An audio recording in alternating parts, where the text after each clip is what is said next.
Welcome everyone to this week's xEssentials seminar presentation. My name is Steve Giron, and I'm going to go over layers and render styles today. We're going to first set up some foundational terms, get the terminology out of the way. We're going to refer to render and the buffer a lot, and if you don't understand what those mean, then the layers really doesn't mean much. So first item is render. And render is simply the process of converting the plain text XML effects to binary values. The controllers send RGB binary data to the pixels, and that's how the pixels light up. xLights, when we render, it renders to memory and to the binary file. And this is a one-way process.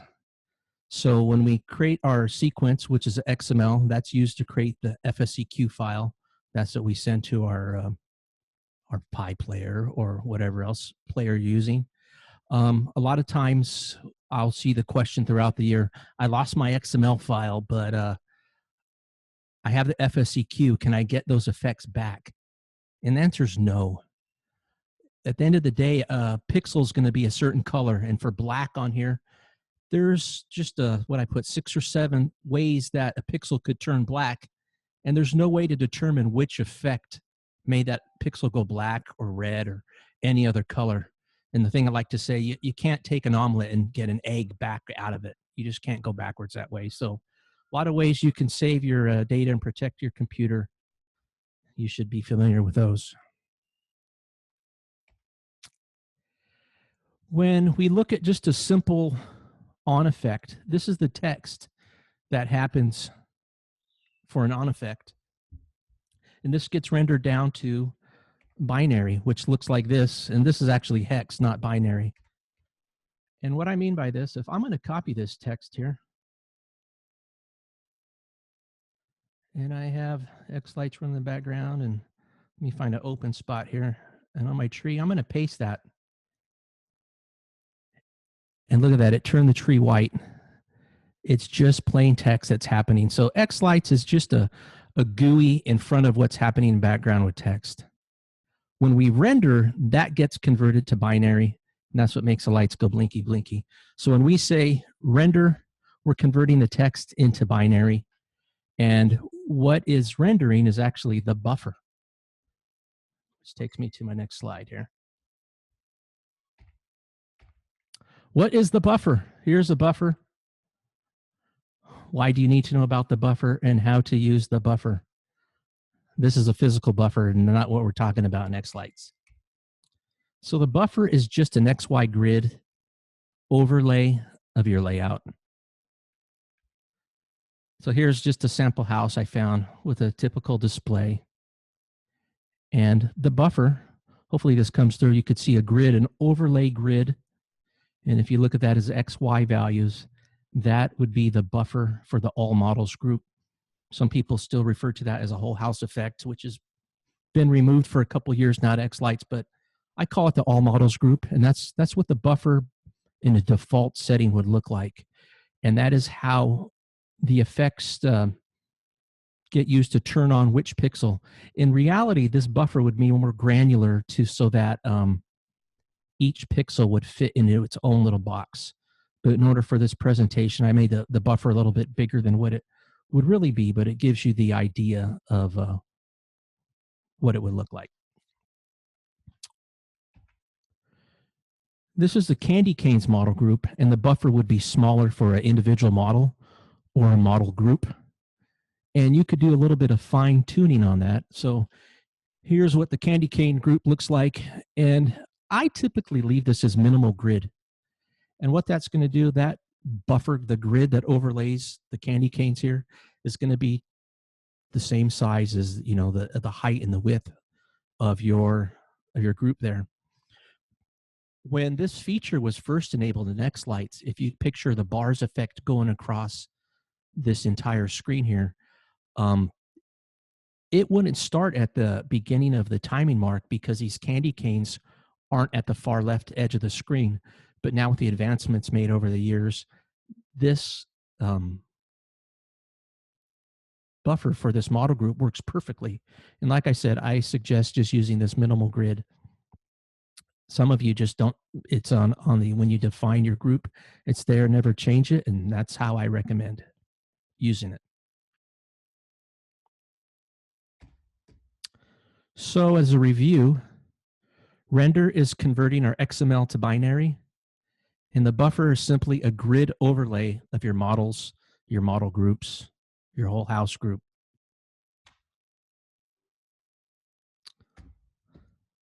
So my analogy here, cooking shows. You can find your favorite show here from around the world. They all have one thing in common. And that one thing in common is everyone starts with the same ingredients, no matter what show it is or competition. And in xLights, I like to call the effects the ingredients. There's 47 effects today. Well, you've seen some great shows out there. And those people that done those spectacular shows all started with the same effects that you do. So you too can make these great effects. And part of that secret is using layers, and we're going to get there. So I like to say the effects are the ingredients, and you are the chef. You're going to create a recipe, a sequence, with those ingredients, the effects. You're going to render, which is equivalent to cooking or baking, the buffer to your FSEQ file, which gets played out for your people to watch your show. Here's our ingredients and the end result. My opinionated commentary. The effects are not the main dish. A raw egg on a plate isn't a meal. Nobody serves just a raw egg. They're hard-boiled, soft-boiled, scrambled, etc., etc. So a single effect with no modifications can be boring, like you put butterfly on a tree with no other modifications to it, or you just have an on effect with no fade in, no fade out. Sometimes in the right context that works. Effects by themselves have to work in your ensemble of your sequence. So layers and xLights. Why use multiple layers? Come up with a few reasons. First is a simple mixing of effects. We can use the black portion of one effect to reveal another effect. You can mix colors for multiple effects with many different color options available, and I'm going to go through those. You can use one color to modify another color. Second reason, and probably the most common, is model geography. You can run an effect on an isolated portion of a model, or run many effects on many different portions of the model, and I'll show you samples of that. Morph timing, effects repeat chasing across a model, and I'll show you a sample of that. And other effects, you can do that with too. And the fourth, and sometimes often the very complicated topic, is effect masking and unmasking. We can use one effect to control the output of the visual of another effect. And that will be later in this presentation.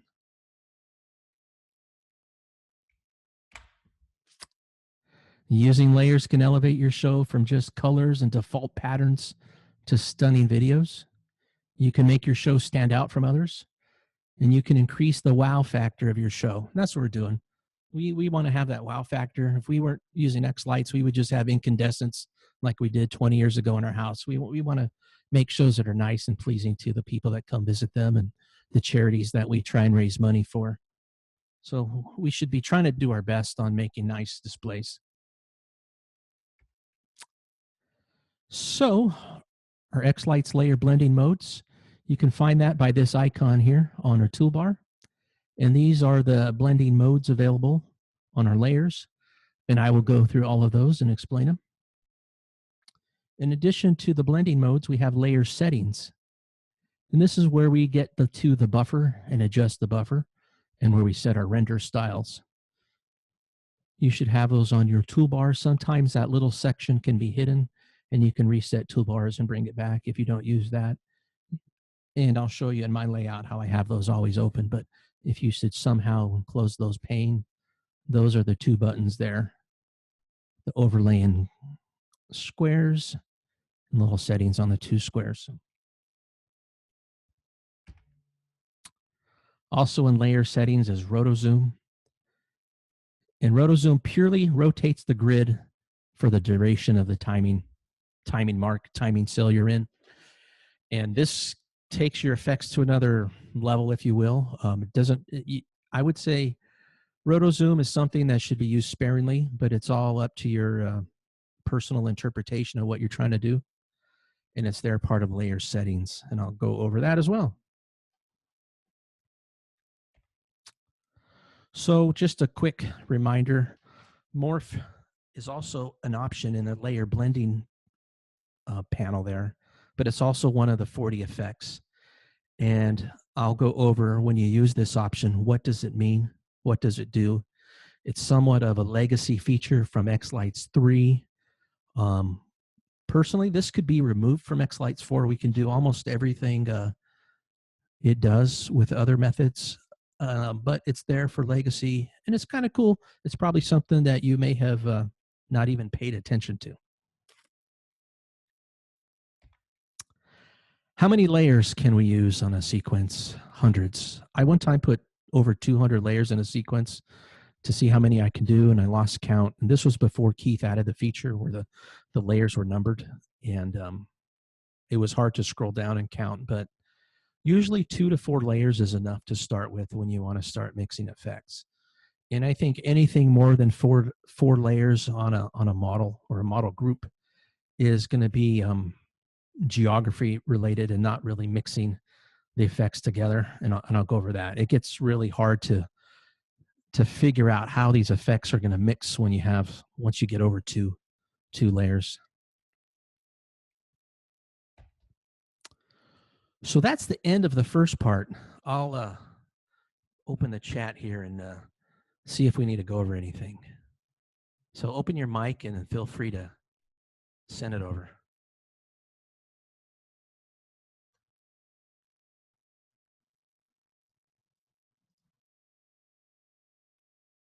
Nobody? Okay. I'm going to grab some water just a second.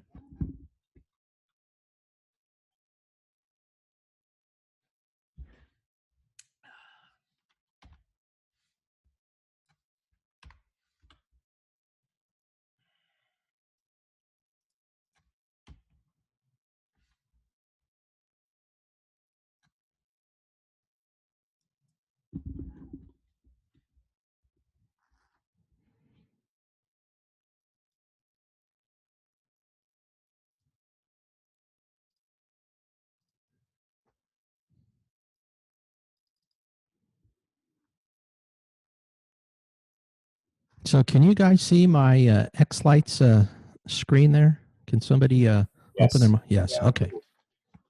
All right, we'll move on to the next section, and that's going to go into these render modes. So before I do that, let's just point out this is the way I typically set up my what do we call this? My perspective, where I have the layer settings, the layer blending always open, and that way, for each effect that I place, I can easily modify it. The render styles are listed here, and you're going to see only 4 of them on a single model. Once we get to a model group, then we'll have more styles become available to us. If you change nothing, it's going to just be render style default, and that's going to be how you visualize that grid overlay on your model. And we all know what butterfly looks like. And the reason why I put this effect here for the sample is, if you look at that bottom left pixel, it always stays red. And that's just that Fourier formula of the butterfly effect, how the math works out. And that red X moving to the bottom left, that one pixel is always red. How that red difference is, that helped me see what the difference is on the next mode of render per preview, where that bottom pixel isn't red anymore, and it shifted over this effect a little bit. And the way Keith explained it to me just before this meeting, it's how that buffer gets laid out on the screen versus just over that model. A very slight change with this effect. And I really couldn't notice the difference on, I went through a lot of effects during this week, and I didn't see much difference on those 2. The next option we have is a fun one, and that's render single line. So in the previous section, we saw that buffer where it had the grid overlay of the X and Y looked to be about the same, 100 by 100 or 200 by 200. Single line, it lays all the pixels out as if they were a single line. And then you were to take that big long string of, this is maybe 1,200 pixels on this tree, and you laid them up and zigzagged them back and forth. And there's a lot of good reasons why you use this. This isn't one of them, but you can take a normal looking effect. We all know what butterfly looks like, and when you do it, render single line, you get this. And if Keith, you want to jump in and give a little background on the history of that single line render mode, feel free. No, you're all good. Okay. So this is a new one, render as a pixel. And what is a pixel? It's a light that has 3 channels, red, green, and blue. So we look at this tree, we know it has, say it's 1,200 pixels. That'd be 3,600 channels. We're going to take that tree and knock it down to 3 channels. And if we change the style, you can get different colors to show up, but it's going to change all pixels on your model to operate in unison as if it was a single pixel. So that covers our render styles on a single model. Where it gets interesting is so we have a model group, and these additional modes come up. We can see I have this group arches here, and the first one is horizontal stack. And even though I don't have these laid out perfectly horizontal, the render buffer got laid out as if there was a horizontal stack. And as Keith recently, before the meeting, told me, this really came from when you have matrices laid out and you want to scroll text across them. A lot of people are building P10 panels and you're taking multiple panels and putting them together. Or you have columns on your house and you want to scroll text across them. That's what this render mode is for, or this render style. And it's how the buffer's laid out so that there's no gaps between your models and you're going to get smoother effects. So this is the bars effect going across these arches. In a vertical stack, this is interesting. You're going to just have to visualize that these arches were actually stacked vertically on top of each other. And it's just bars going across them as if they were. Per model, per preview. Our next one.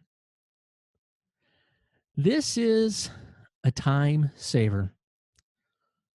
Per model, per preview puts the same effect on all the models in the group for you. And before we had per model, per preview, we look at this next cell. This is how we had to do this. We needed to put the butterfly effect on every single model individually. And if you didn't have your models in the same order, you might have forgot one. Let me show you what that looks like. It looks identical with the 8 effects on each model versus just using per model, per preview on the model group. Same results. Huge time saver there. A lot of you have a lot of mini trees across your yard. You don't need to put 8 or 10 or 12 or 16 effects on those. You can just use the per model, per preview and let xLights do the buffer sorting out for you. That's what that is for. That's probably the most powerful, I would say, render style we have. Per model and strand. So this one showed up different on the canes. It's horizontal model per strand. And Keith, I be honest with you, I don't know the logic behind this one other than it looks a little different than all the other ones. Yeah, my understanding is that it takes all the strands and lays them outside alongside one another. So, and I think it inverts them all. So if you've got a strand that's zigzagging up and down the tree, it would flip every second one over. I think that's how it works. I don't know. It's something like that. What my observation on this is... The best way to do this is to throw a morph on it and see what it does. That always gives you a good idea of what the shape of the buffer really is. And I'll do that. And the one thing I notice on this It's not using the buffer in a grid format, but along the, how do you say it, the numerical value of the pixels. If you watch the colors, they're actually moving across the top of the arch of the cane and then down to the bottom. And if you follow that red color as it gets down to the bottom of that far right cane, then it moves up to the handle part of the next cane and goes over and over, almost if you had them laid out along the floor, stretched out flat. But you say put a morph on it. Let's put a morph on it.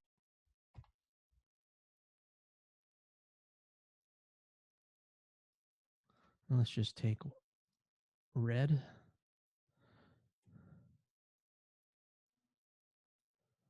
And let's say a full sweep up. What do we get? Sure enough, if we had this set to default, when it got to the bottom of the beginning of the arch, it would start the handle part as well and end at the top of the apex. What I mean is the default mode would be this, where it ends at the top. And in this mode, per model per strand does it a little differently. That was horizontal per model per strand.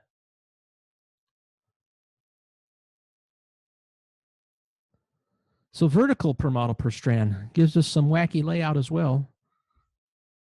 And let's throw a morph on that and see what it's doing. Interesting. We'll say a full sweep up.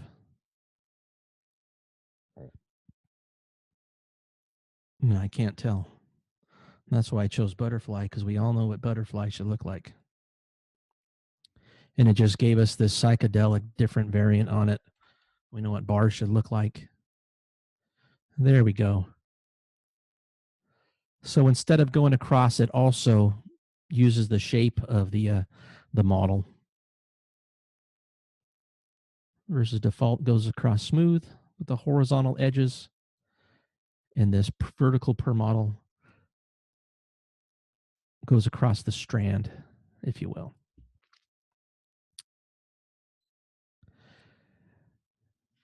Vertical model per strand.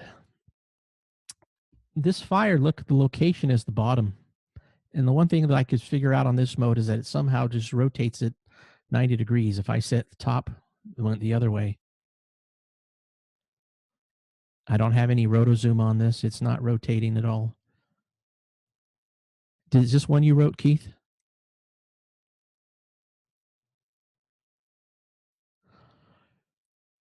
So I don't think there's any one person that knows what all of these do. And this is somewhat of a learning exercise to find what works for you. If, to be honest with you, I use default for almost all my effects.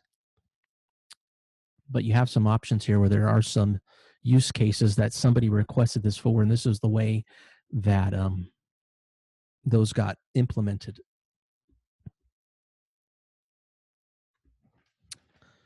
Overlay centered. This is the bars effect. Notice how the colors go around the arch versus up, versus default of using that grid again in the default style.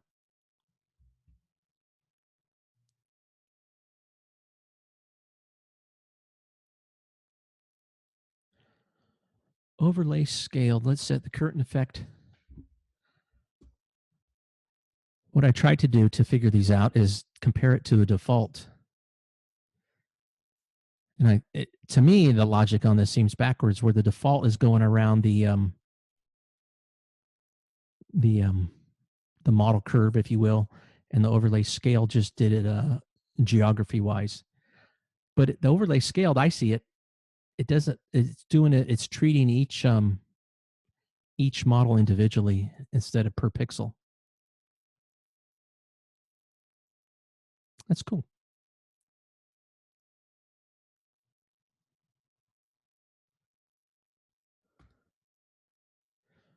Single as a pixel, very similar to the other mode, single as a pixel. It's going to treat all of your models as one pixel.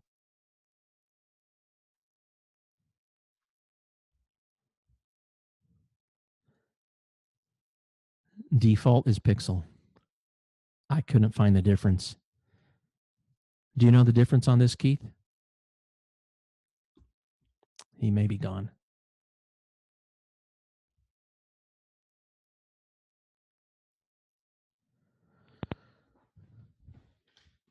per model default. This is the Garland's effect, which you know is like filling liquid up from the bottom. Very similar to some of these other modes we've seen, where Garland's normally fills up from the bottom and goes to the top. And the top, as we've seen in other effects, is the apex of the arch there, where this per model default follows the curvature of the models. I believe that got to the end there.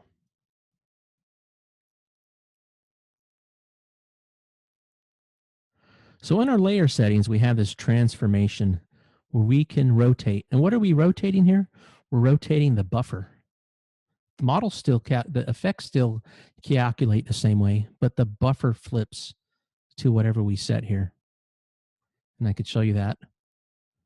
One arcanes, we know fire typically looks like that. We can rotate it 90 degrees, 180, flip it horizontal and vertical. Some of the effects allow you to do that too, not all of them. But that's a way you can make your effects a little different. You can put multiple layers on there. This is the morph effect that is set to probably go from full sweep down. I set that to full sweep down. And if you're paying attention, why is it? I have this set transformation to 180, and that's why it's going to full sweep up.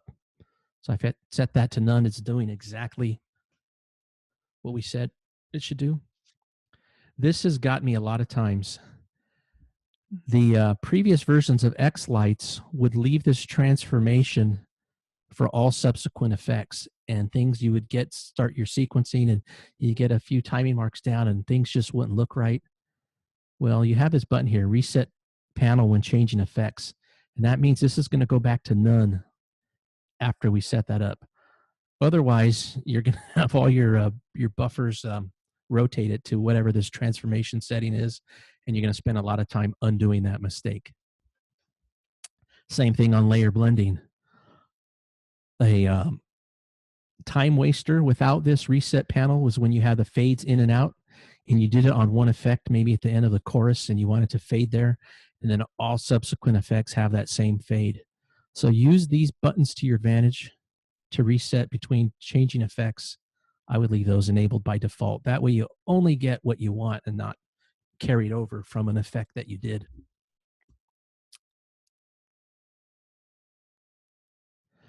Okay.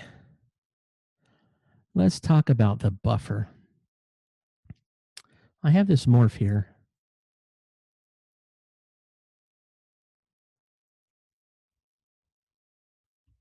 Let me zoom in. Use transformation for speed. Okay. This is an effect that I came up with. And let's scroll down. It is 20 layers. And when I talked about why do you need so many layers? Geography. So if we watch this upper left section of the tree, there's 2 layers there where I have 2 morphs coming into each other. On the right side, it's 2 white morphs coming into each other. And then it's just repeat it and flip-flop down the tree. So there's 10 sections on the tree. Each section's broke up into a left and right. And instead of figuring out where these start and end positions for the morph needed to be to get them just right, what I did was I cheated. And on this first section, I figured out I needed to put a morph right there to get the first half of that color coming in. And I knew I needed the exact same thing on the other side of the tree. So if we look at this next layer, which I just moved over a little bit, you can see I did a flip horizontal. And the only thing I did between these 2 effects was I changed the color from red to white. Now I didn't need to come over here and figure out, well, if this starts at 0 and goes to say 12%, then this one needs to start at 100, and 100 minus 12 is 87. It did it for me.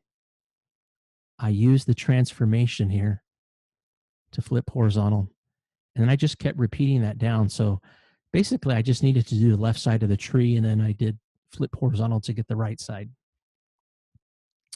Time saver. And I didn't make any math mistakes there. I let xLights do it for me. Next in this layer panel, layer settings panel is Roto Zoom. I have this just set to probably 1 revolution clockwise. Why is the tree going black in some parts?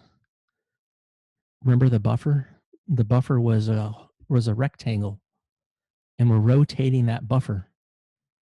So when you have 2 rectangles that don't line up, that's what it looks like. Some people don't like that, and there is a fix for that. We can oversize the buffer, and now every pixel stays lit up when we rotate the effect. How do you do that? On our buffer screen here, if you right-click, you have these options to change the size of the buffer. These are presets, halves, thirds, quarters. And in this effect, I chose oversize, which makes it, I believe, 900 pixels wide, really big. The secret on this, though, is if I did a palette rep on bars for, let's say, 2, in this oversized buffer, I did on 2. It made the buffer so big that a repeat of 2 there on the palette rep wasn't enough. You're not going to get an effect to look identical with the oversized buffer, but in the bars case, I kind of cheated and increased the palette rep to make it look similar. So this is a good way you could take a boring effect at the end of a chorus or verse and do something with it, fade it out while it rotates.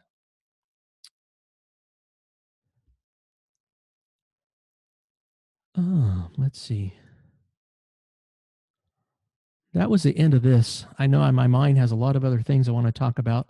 I think they're in the other next section, but I'm going to go ahead and open it up to questions. Let me see. I do have some more slides we need to get through. Those are for the next section. So I have another sequence to show you. This just covered the render modes, roto zoom, the buffer. So I'm going to open it up to questions before I move on to the next section.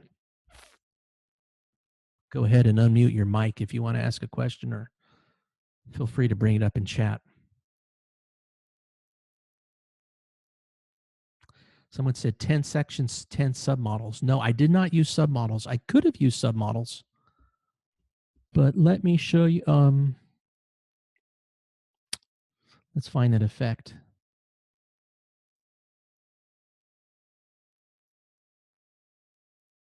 I'll use the full buffer on these. Another method I could have done was taken this buffer and put it way up here and put a morph. Let's see, a full sweep up. That's another way. I always say in xLights, there's about 9 ways to do the same thing. So here the buffer's doing full 0 to 100, but I changed the area in which it does that. That's another way you can do it.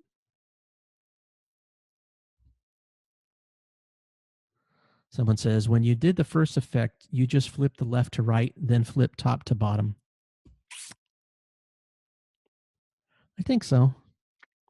So we look at all these layers. This first one, render style default, no transformation.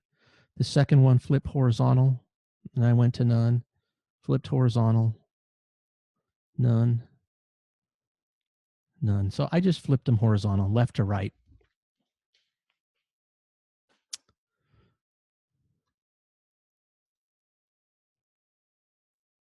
Okay, I'm just scrolling through the text here on those questions. Nothing else. I don't hear any audio. Last chance before I move on. In that effect, you're starting out with a hard edge and going to a blur. How did you do that? Oh, yes. So I do go over blur in the next section, but I'll mention it here. On the morph, that is the morph does that. A lot of times I'll use black as a second color on a morph, but I believe Morph does that by default. You just see a single morph with the color red there. So what the morph really is the first two colors are the head, then the next is the body and the tail. Morph will always fade. And there's no setting for a fade. Sometimes I'll force it with a black on there a little quicker. Because a black fading that's already black, that'll give you a hard edge. Without black as the last color, it'll fade out. That's just the way that effect works. Something about not serving an egg by itself. Let me show you something. Let's take bars. Bars is a good example. Bars with a hard edge. Red and white. We've all seen that before. Spice it up and use a little blur. Now you don't have those hard edges. You can get something totally different looking, especially if you were to add a different color in there. It doesn't look like bars anymore, but you can use that for maybe a background. So this is just like cooking. Everybody cooks a little differently. Use this blur here. I use this a lot. It softens those edges up, gives you a little something different. One caveat is normally I sequence up like this, and I've been times where I was just pulling my hair out why something didn't look right.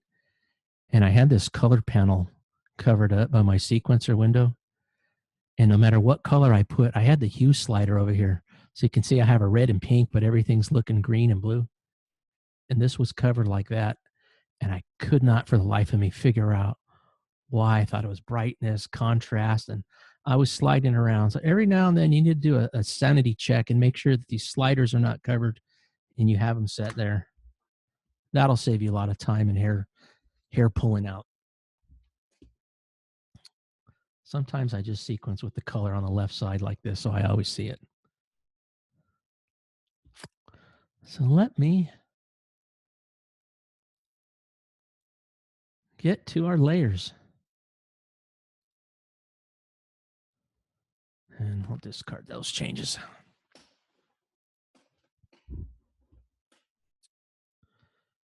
Where the WAV file is, I'm just double clicking here, and that's in my quicker way of zooming in.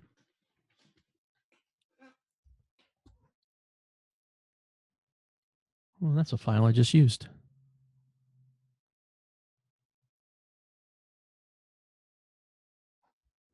Someone asked, is this more on the end of in-depth what I'd be doing as a beginner? Probably not. As a beginner, you're just going to drag effects down and go, wow, that looks cool. My thing is play with these sliders. You're not going to break anything at all. Go in here and try what every single effect does. Try what all these things do. It's only February, end of February. You have plenty of time to sequence. Open. Go to my C drive. xLights. Demo. Wrong one.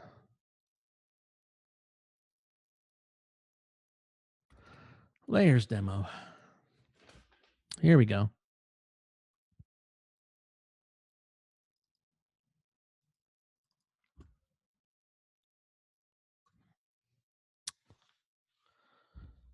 First thing about layers. In our old user manual, there's good data in there still. So when we render, and we talked about what render means, the render order is your models starting at the top, how you have them in your master view. It starts at the top and goes down. When you get to a model or a model group with layers, it starts at the bottom layer and goes up. Sounds backwards, but that's the way it works. And where this comes into play is when you have a model that is part of a model group and you have an effect on the model and the model group at the same time, who wins? And that gets answered in the next section here. Let's look at these arches. I have a butterfly on them. And why is the butterfly not playing on the arches? It's because this got rendered from the top down. And it's like when your kid asks mom, can I go outside and play? And mom says no. And then they ask dad, and dad says yes. Well, here's the no, and here's the yes. The reason is because I had the all models group had red on it. So the first was a butterfly. If I was to take this off there, we would see butterfly on the arches. But because later on the all models group had red, it got red instead. Why does the mega tree have bars on it if the all models group has something else? Because it came after the all models group. So this happens, a question that comes up every year. I don't want my mega tree to do what everything else is doing. When I put an effect on my group, it covers the mega tree as well. You need to, the best way to do this is to create two groups, your all models group and an all models group no mega tree. That's the easiest way. And then your order is still, let me think about that. Your order is still going to be important, but it's easier to sort out. So we see the tree has bars playing on it, but on the second layer, there's butterfly. Why aren't we seeing the butterfly? Remember, layers go from the bottom up. And in this section here, I just have a default value of the layer blending mode set to normal. I'm going to back up a little bit. On this mega tree, it has this 25 notation here. This means this mega tree has 25 layers. If I expand that out, the layers are numbered. And how did it get 25 layers? I right-clicked it and I said insert multiple layers below. Let me just put 4 more layers on this all models group. That's how you do that. There's not a way you can do this and have it as a default. You can have your master view with all your models in this order, but when you start a sequence, you're going to have to add the layers you need necessary.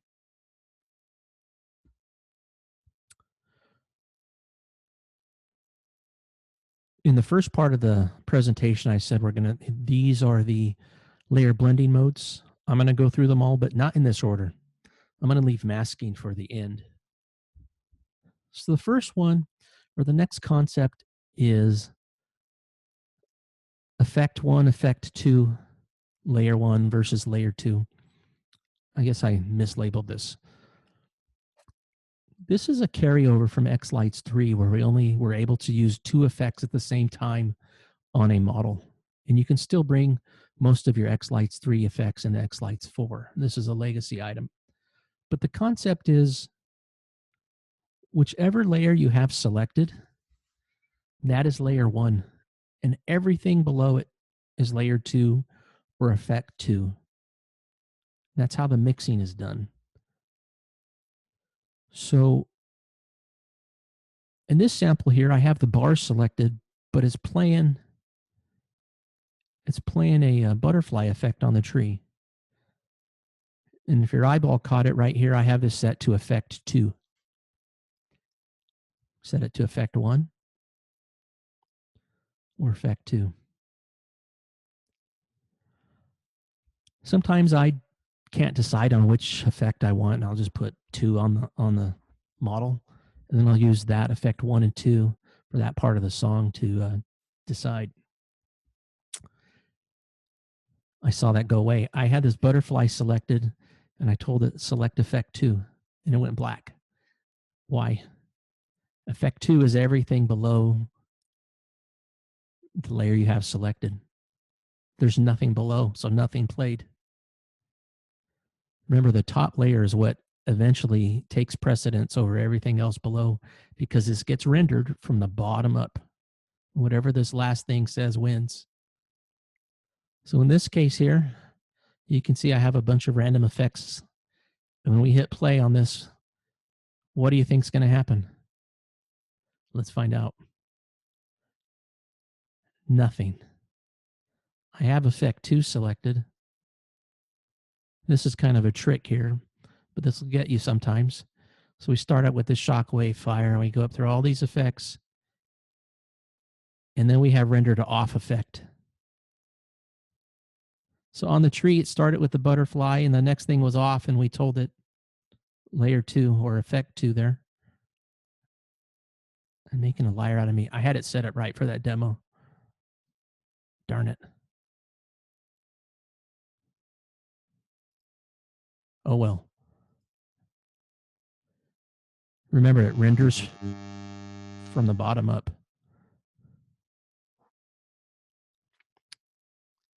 The next setting is layered. Next setting. The next one I want to go over is layered. So this is a butterfly with or rainbow with a style of 2. And if you hover over these modes, it'll kind of quickly give you an explanation of what it is.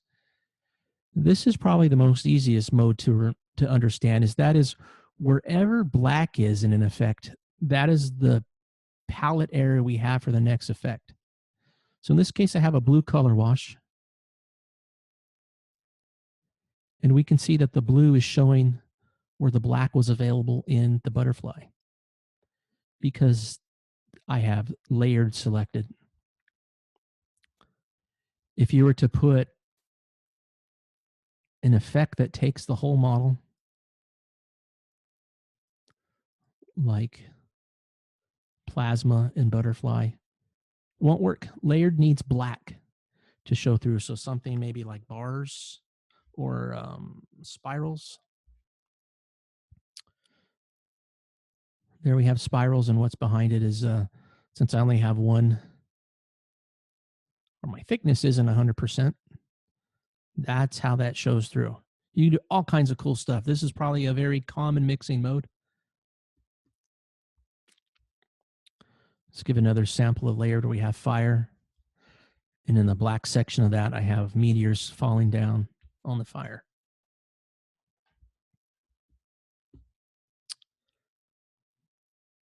Next one is the reveals. We have reveal 1 reveals 2 and 2 reveals 1. So curtain effect. I have it set to center and open. And here 1 reveals 2, and behind it I have spirals playing. I see this a lot, and it looks very cool when you use curtain to reveal another effect.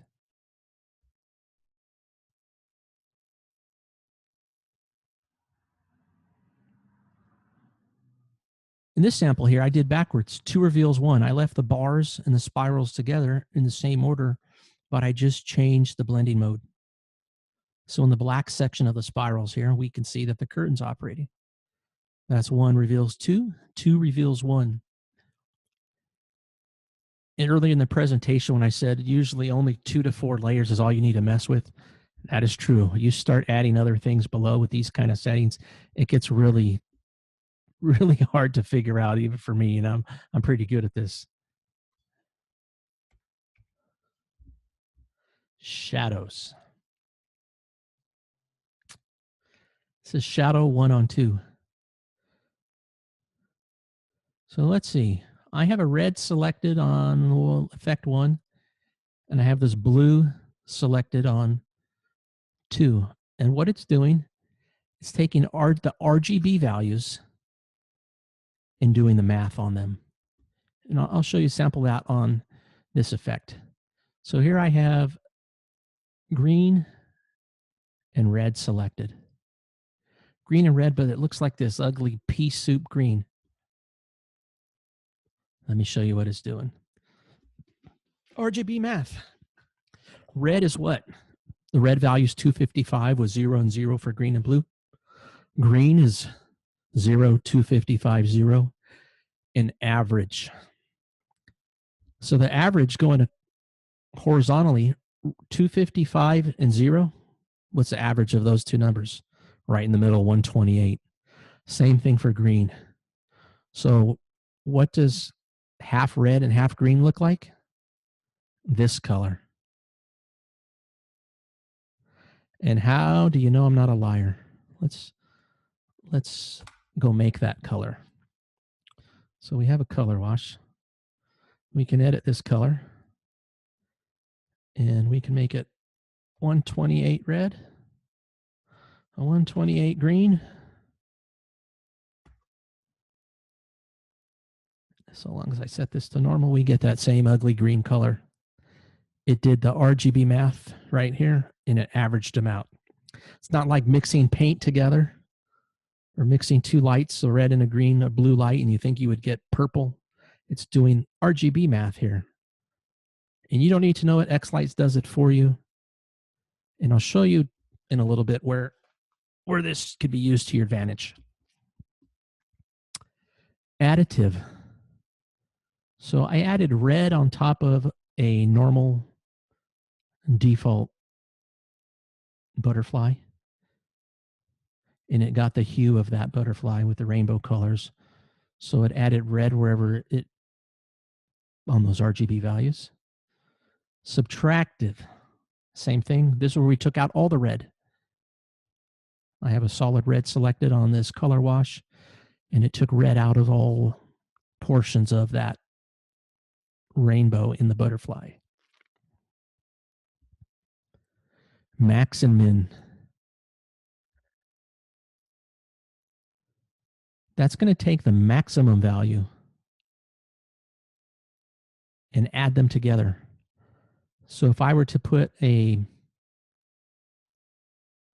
128 red, two 128 reds together, let's say, it would make a 100% red.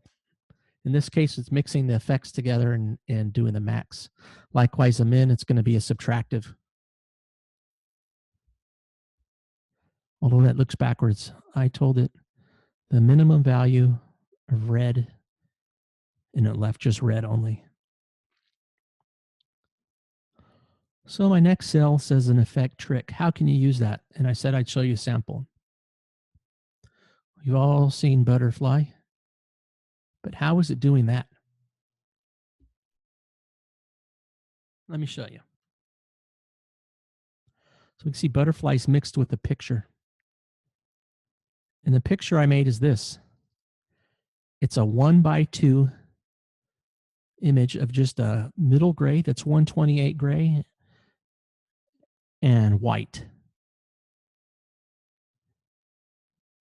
And let's see what the blending mode is. I said minimum. What I did from the picture effect is I told it tile it down. If I just said none, we'd have those two little dots right there in the middle. So by tiling it down, it just repeated that two little pixels everywhere, and it did the RGB math for us. So I'm taking every other line essentially and mixing it with half gray, which is like turning it down halfway. And by moving that, we can get different effects, looking effects. That's that whole analogy of how do you cook your egg? Many different ways. We've seen this butterfly effect a ton of times. We're probably going to see it again on this year's Christmas light fight. And hopefully we don't see any stock out of the box butterflies. We see people changing these a little bit and spicing them up, if you will. Masking. Masking is the fun blending mode. So we have two different types of masks, or four. One is mask, two is mask, and then we have unmask. In life, we use masks, Halloween masks. We use masking tape. They do the same thing. They cover something up, cover our face, or they cover the wall where we don't want paint. In xLights, masking means use one effect to cover the other. However, let me just show you. Here we have a mask of fire on top of the butterfly. When you use an effect mask, it uses only the shape of that effect, not the color value. I can come on here to this fire and change this hue and nothing happens. A mask is just that, the shape of the effect. What can we do with that? You've probably all seen this diamonds effect or something similar, taking two spirals and rotating them around. That's something you can do with masking. Here's something else you can do with masking. So that is the fan effect with circles. You don't see this effect anywhere up here in your effects of choice. But by taking two effects and blending them together, then you get some cool things you can do and be a little bit different than the guy down the street or around the block. You don't need to have 100 layers on a model to make some interesting effects.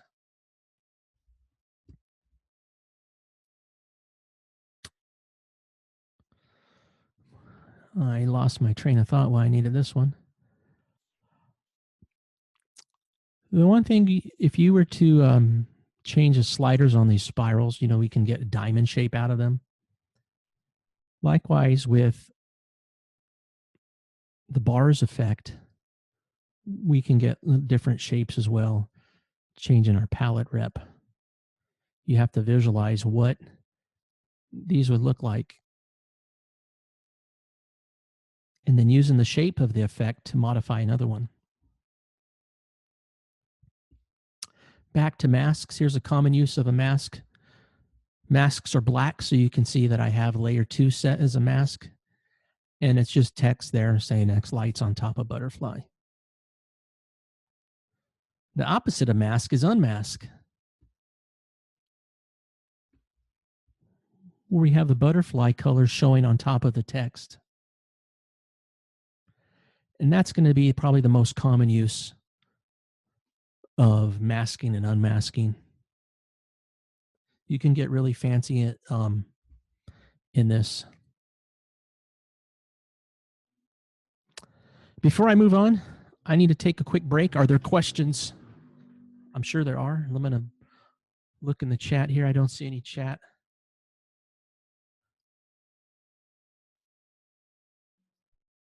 Any questions? You want to unmute your mic? Go ahead.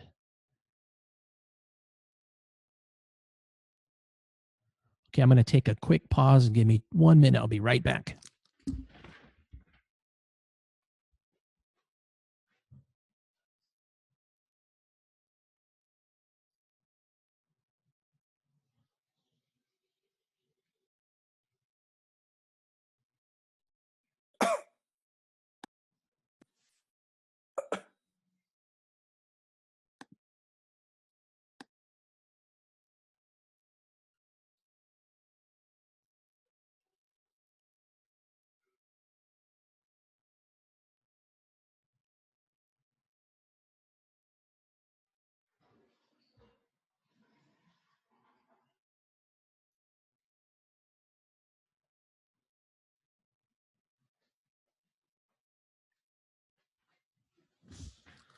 Okay, I'm back.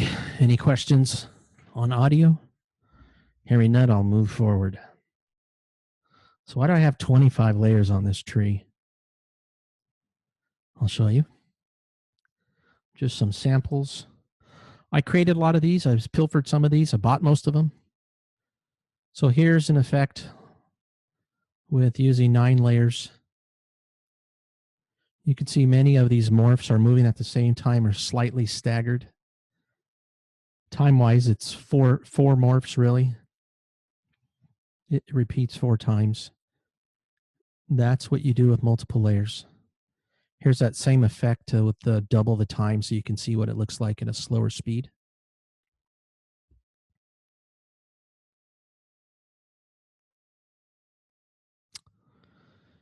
Here's a 3-layer effect I called Skittles Up.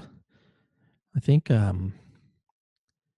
Mike, Diana Stoffgren kind of put this one out there once. They have a really nice sequence. They do really nice sequencing, and I really like this. And it's done with the shockwave effect and where it's centered. Now, to me, it looks like a fire hose that's being squirt back and forth. And I just changed the colors on it. I used this meteors to kind of looks like Skittles to me, and that's why I named it that.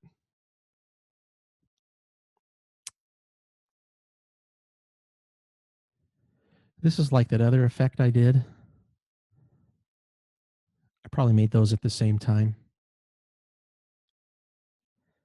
This next effect is the same thing. And I just wanted to point something out to you, a new feature, xLights in the past years. You can highlight all these effects and change the colors all at once. So I have white, white. Let's change this to green. If I hit update, they all change to green. Previously, we had to do that on every single layer at this individually. So that's a time saver there.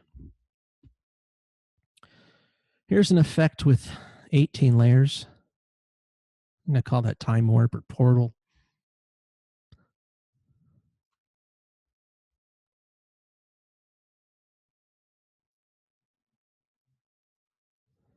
This is an effect I use to the beats.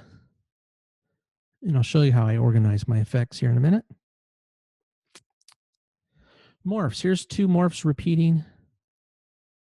When I talked about why you'd want multiple layers, one morph starts before the second morph starts before the first morph ends.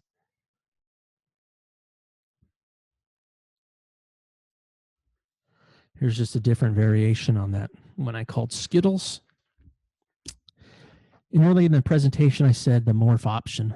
We're going to go over what the morph option is. So the morph option right here in the layer blending mode, when you check this box, it activates this slider. Think of this slider as far to the left is effect 1, and over to the right is effect 2.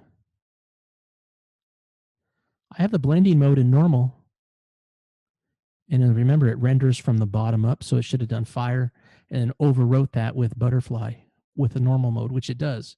But when you enable this, you can blend them together this way.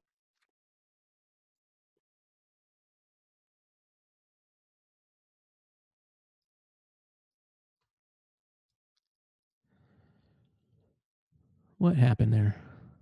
Oh. You have to leave the bottom one alone. So that's what the morph, and not a lot of people use that.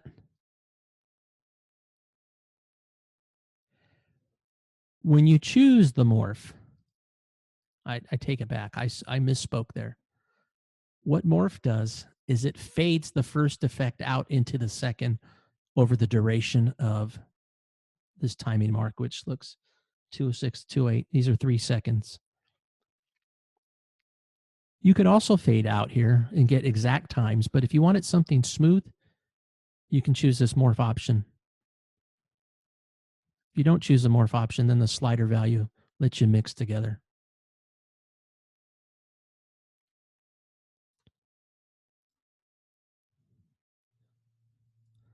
Something a lot of people don't do. I use it every now and then. It's not an often effect for me using this morph.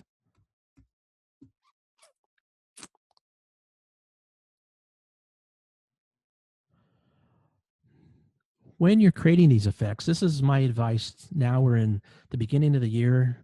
A lot of people are sequencing. Right now, I would be playing with these layers and saving these effects. So I'll be saving these effects. Let's say this one here, I like it. I'm going to save it. If you're wondering, why do I have this off effect on the bottom? I put an off effect so that when I click the off effect, it plays everything above it. The off effect is really going from the start of the timing mark to the end, where these little effects aren't. And since it renders from the bottom up, it turned them all off here, and then it turned them back on as the effects say to do it. That's just a trick. So when you have your effect, you can right click and say effect presets, and you can see I have a lot in here. And I could just come say new one and say demo. And it tells me that effect has 4 layers on it. I can come somewhere else, effect presets, and apply that. So what I do in the beginning of the year is you can see last year by October, I took the effects I had made for myself during the year and I broke them up into these categories of artsy, modern, flourishes, beats, things that would effects that move to the beat of the music, and these wipers. And I'll just show you one here. Beats. Morph beats. I have no clue what this is. Let's find out. See, there's no way to play this. If I play one, I kind of will play them all. So I'm going to put the off effect here. Now we'll go to the beats.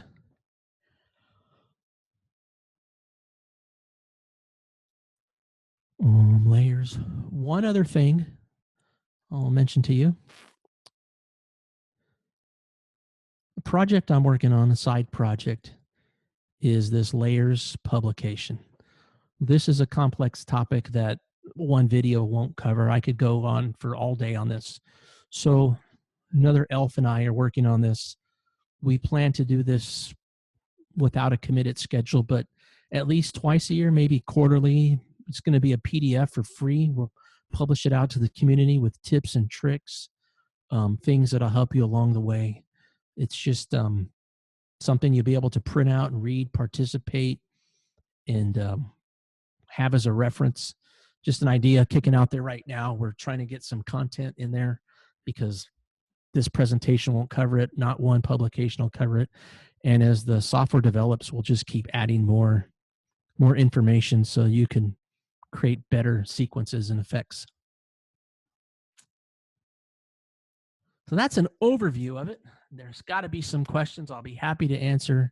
I'm going to open it up to the crowd. There's a question in chat. Do you leave the off effects in the sequence when you're done? I sure do. Doesn't take up any more space. Doesn't make the FSEQ file bigger. If you had 1 pixel, it's going to have a RGB value of, you have a value on each of those colors, on those 3 channels. By having these effects here, it renders to the same exact size. What color is that pixel during that time? You can have 500 layers. It won't make your FSEQ file any bigger.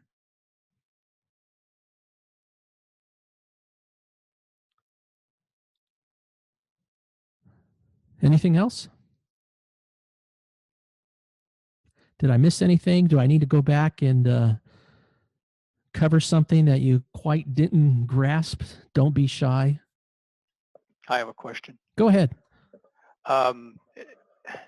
In my sequence last year doing Blue Christmas, obviously the tree was primarily blue. And on layer 1, I had the blue effect, which I think it was the butterfly effect that I had changed the hue on to make it blue. And then the lyrics of the song says decorations of red on a green Christmas tree. When it said decorations of red, I took the spirals effect with stripes of red that overlaid the blue. The next step in the 3rd layer was to have the blue background turn green. I couldn't get that to work right without it being a jerky motion. It wasn't smooth. And that I was hoping that the blue layer would fade out, and then the green layer would take over, but it didn't. It would be almost a jump cut, a hard edit, a jerk motion. And what eventually I did, I just moved it to where it happened on a beat. But is there a way to make that happen smoothly?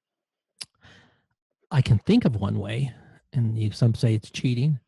So not only are these colors here, but we take let's say, on the tree. Why am I getting these sparkles? Well, it's at 3. Turn them off. And let's just pick, I don't have a palette. Let's go edit this color and pick blue.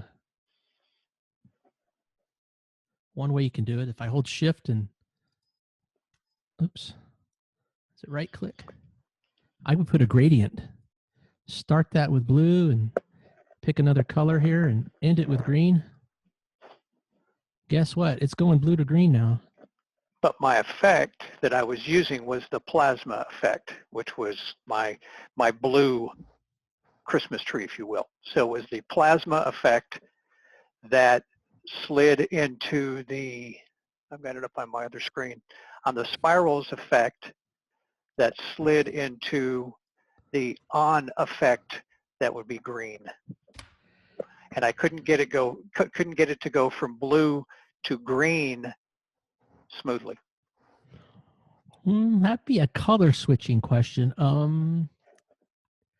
Some effects like butterfly and plasma let you choose the colors within.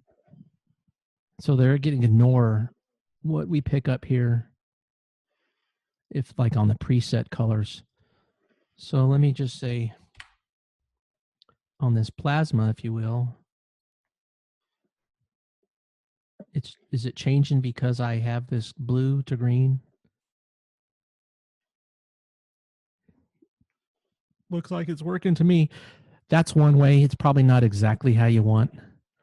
I could work with you offline to figure it out. Yeah, it's always kind of stumped me, and if there was an answer, this would be you'd be the guy to ask. Especially when you're mixing layers, that does get complicated, and sometimes it takes just a mere moving the effects that you think are on layer 1 to 2 and flip them, put the effect on 2 to 1, 1 to 2, and you can get what you're looking for that way.